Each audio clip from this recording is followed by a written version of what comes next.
Bonjour à toutes et à tous et bienvenue dans cette nouvelle vidéo sur la chaîne de Nico.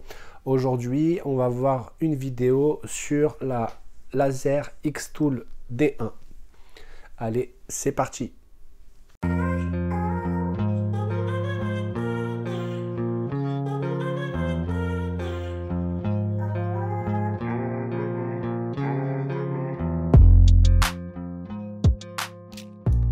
Je vais aligner les 4 parties ensemble avant de débuter le vissage. Être bien vigilant pour l'équerrage, c'est très important avant le vissage. Au total, il y a 16 petites vis à mettre. Je commence par dessus, puis je finis par les 4 coins. Ici, prendre les 2 vis plus longues, une pour chacune des tendeurs de courroie. Puis 4 vis de taille intermédiaire pour la partie de l'axe X. Vérifier l'enclenchement de la prise de connexion pour le laser. On est sur un laser 10 watts composé de 2 lasers 5 watts. Une fois le montage et la connexion des fils sur la carte, je check le bon glissement de mon axe X et du laser.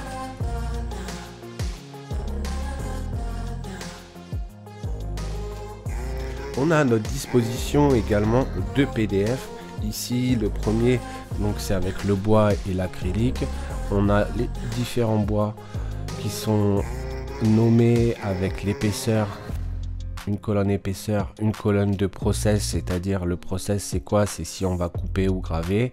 La colonne du module, donc 5 ou 10 watts, donc selon ce que vous avez commandé sur votre machine. Ils ont même un module 20 watts mais qui n'est pas encore répertorié, et à côté la colonne qui nous intéresse également avec la puissance, la vitesse et le nombre de passes par rapport à ce qu'on veut faire, et donc au matériel qu'on va utiliser pour notre projet. Donc on a le bois et l'acrylique, donc avec toutes ces références là on peut partir sur de bonnes bases. Et on a également le métal, le cuir, donc le roc, la pierre, au rock coaster, du tissu, de la céramique et du verre et du papier. Donc c'est plutôt sympa de partir sur leur temps, et après si on veut affiner, tout est possible. Je vous mettrai les liens dans la description de la vidéo, comme ça vous pourrez aller les télécharger. Donc ici j'ai fait juste un petit truc, un petit visu pour faire un petit pendentif pour le chien. Donc on a juste besoin de régler la puissance ici à 80. Les recommandations pour ce type de matériaux. Là, on a mis à 3 mm/s. On est dans le logiciel typiquement du constructeur. Hein, c'est Laser Box par Xtool. Donc, il n'y a vraiment rien de compliqué. Il est très très simple d'utilisation. Ici, on va le mettre à 100%. Et là, je vais juste réduire. Donc, je vais mettre 30 mm, pardon.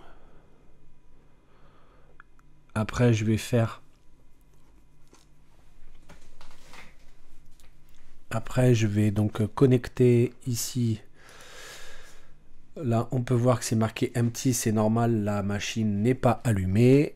Donc, je vais aller l'allumer.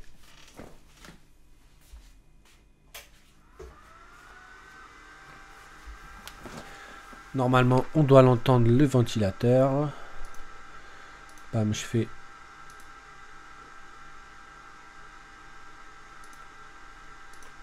Voilà. Là, il m'a bien tout gardé. Bim bam boum. On est d'accord.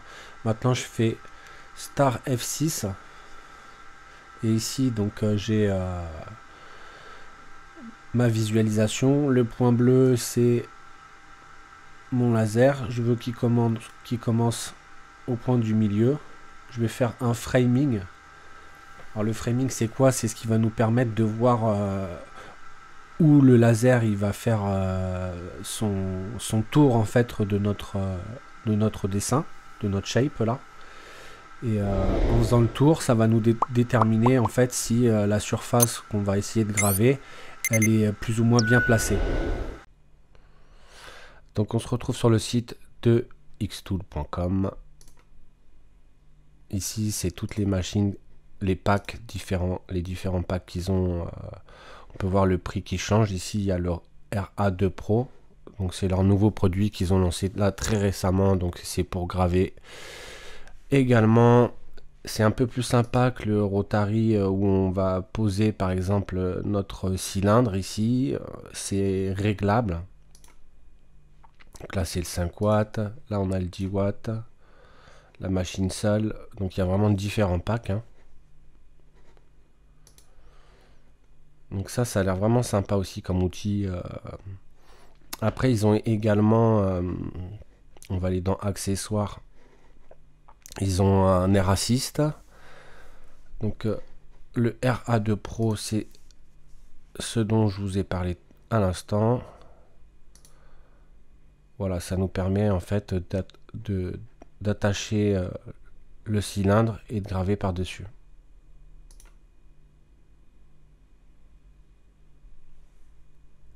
Même des petites bagues comme ça peut être sympa.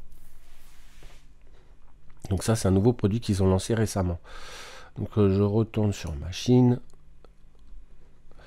Et ici, donc dans le pack que j'ai reçu la machine, le Rotary, les pieds, parce que les pieds, on utilise souvent avec le Rotary. Hein, on a besoin d'avoir plus de hauteur. Donc ça, c'est le RA2 Pro.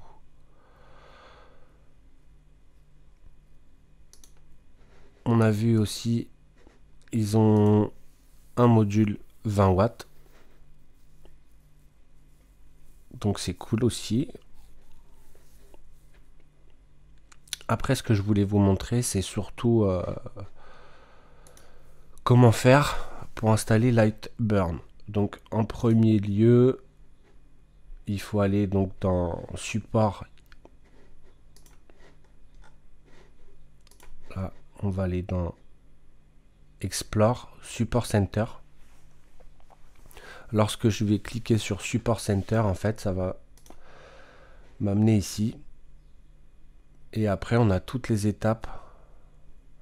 Donc, je vais choisir Lightburn for Xtool D1.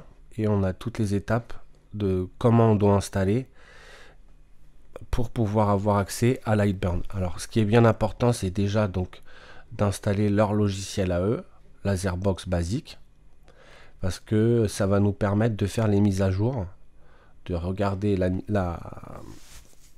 si notre machine a besoin d'une mise à jour. En général, ça a besoin, elle vient pas avec la mise à jour.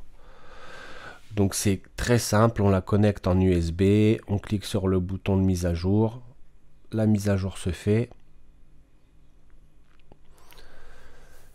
Et une fois que la mise à jour est installée, le dernier firmware, on peut aller donc télécharger Lightburn, installer Lightburn. Ici, donc vous téléchargez ce qu'on a besoin de mettre dans le device. En fait, c'est un profil, le profil de la machine Xtool D1. Mais avant de se faire, il faut vraiment faire les étapes nécessaires dans leur logiciel, c'est-à-dire de télécharger leur logiciel, de l'installer et de faire la mise à jour du firmware. Si on ne fait pas cette mise à jour avant d'importer les préférences dans le device pour avoir donc accès à Xtool D1, il peut y avoir des conflits et lorsqu'on se sert de Lightburn, eh ben, ça ne va pas fonctionner correctement. Donc ceux qui veulent utiliser Lightburn, n'oubliez pas de passer par ces étapes-là avant de télécharger le profil et d'installer Lightburn avec ce profil-là. Sinon, vous risquez d'avoir des problèmes. Après, il y a tout un petit guide très simple hein, pour faire le niveau avec la petite languette sur le côté. Ça, c'est super pratique. Je vous laisserai éplucher ça en long, en large et en travers. Alors dans le carton, on a ceci, ils appellent ça le material box. Et en fait, on a plein de petits sujets à graver pour la machine avec un super bouquin avec tous les temps d'exposition qui sont nécessaires pour donc chacun des objets qu'on retrouve dans le carton, petits cubes, petites bagues, différents pendentifs en métal, des rondins de bois et en dessous des plaquettes de bois, il y a de l'acrylique, il y a du cuir aussi, donc tout ça pour s'amuser. Et ce qui est important, c'est ce petit bouquin comme je vous l'ai dit tout à l'heure, et on a tous les temps par rapport donc à chacun des objets qu'on a à soit couper ou alors à graver. Alors ici c'est tout ce que j'ai fait. Tous les tests, bon ça c'est un simple logo, hein, il n'y a rien de méchant. C'est à différents, alors j'ai dit des temps d'exposition, mais je suis encore dans la résine, mais c'est pas des temps d'exposition. Là on va parler de puissance et de millimètres par seconde. Donc là on a le test 1, le test 2, toujours avec le même logo, mais en changeant les temps. Idéalement, c'est vrai que quand on bosse avec une machine comme ça, il faut que ce soit pour graver ou que ce soit pour couper, et je vous montrerai ça après, il faut un Air Assist. C'est une meilleure finition et ça crame beaucoup moins. Donc j'ai une autre planche également, toujours pareil, avec un logo et plein de temps qui diffèrent par rapport donc, à ma planche de bois. Donc ici, donc du plus foncé avec 2 passes, on voit même que c'est bien creusé à l'intérieur.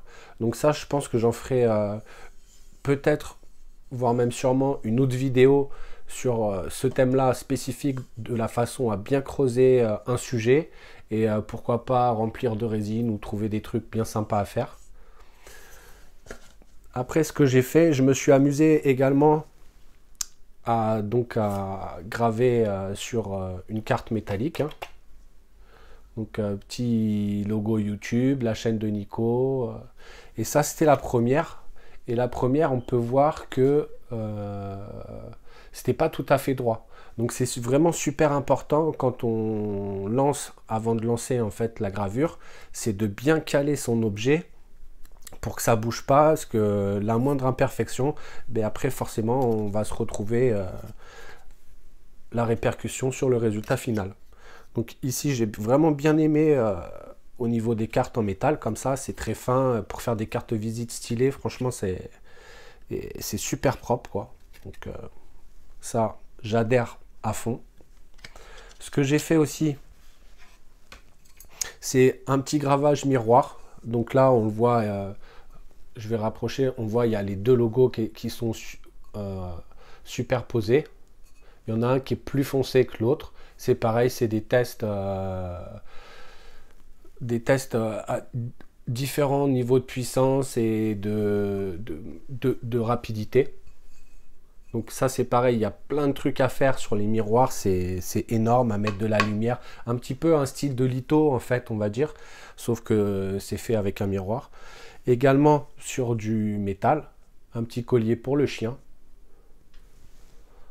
J'ai vu qu'il existait aussi pour faire des super trucs, des super résultats sur le métal avec des bombes.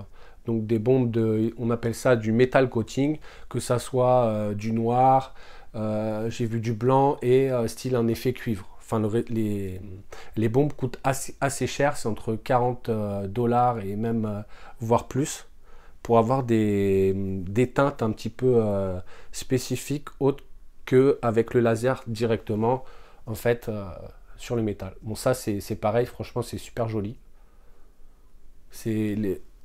C'est super fin, j'adore aussi.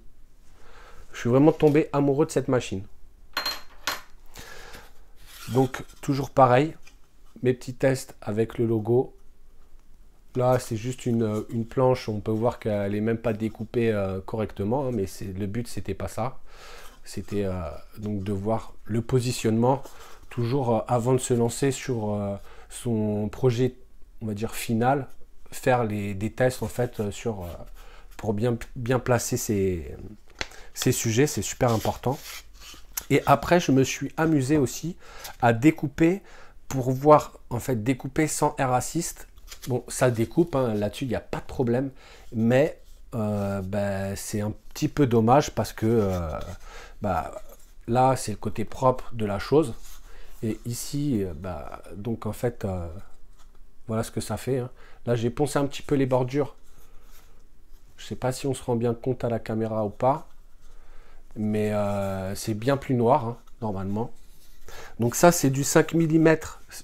J'ai plus le nom du bois, de ce que c'est, mais c'est un bois qui est assez dense et il est dur. Comparé à celui-là, celui-ci, c'est du... Je me souviens plus... Alors, qu'est-ce que c'est celui-là? Ouais, celui-là, c'est du peuplier. Du peuplier 5 mm. Voilà, le peuplier 5 mm. En une passe, c'est découpé. Franchement, ça se découpe trop facile. Ça, c'est limite... clairement, pour avoir un super résultat, il faut un air assist avec ce bois-là. Parce que sinon, ça crame trop vite, quoi. Et celui-ci, ouais, celui-là, j'ai bien aimé aussi. Et lui, par contre, comme il est plus dense, il a été découpé en 2 passes. Mais je pense s'il faut en une passe, peut-être avec le R6, ça peut le faire. Il faudra que je teste. Il faudra que je fasse d'autres tests quand j'aurai mis en place ce truc-là, cette option qui est aussi sur le site de Xtool, où après on peut se faire des air assist entre guillemets maison. De toute façon, il y a des liens sur Thingiverse pour s'imprimer les têtes, et après on achète une pompe n'importe où, hein. En général, c'est des pompes à aquarium. Mais bon, le air assist sur Xtool, il a l'air vraiment pas mal. Et puis c'est celui de la machine. Donc ça, c'est les découpes de peuplier que j'ai faites. Et on peut voir que derrière, donc en fait, pourquoi c'est comme ça? C'est parce que la planche, elle est posée directement sur une autre planche. Et du coup, si c'était en train de faire sa découpe sur un nid d'abeille, on n'aurait pas ces brûlures ici. Ça serait moins marqué du moins. Et c'est pareil avec le Air Assist ici. Alors, on le voit notamment sur la bordure de cette planche, les zones jaunes. Donc, c'est des zones qui sont chauffées avec qui ont cramé, quoi. Hein.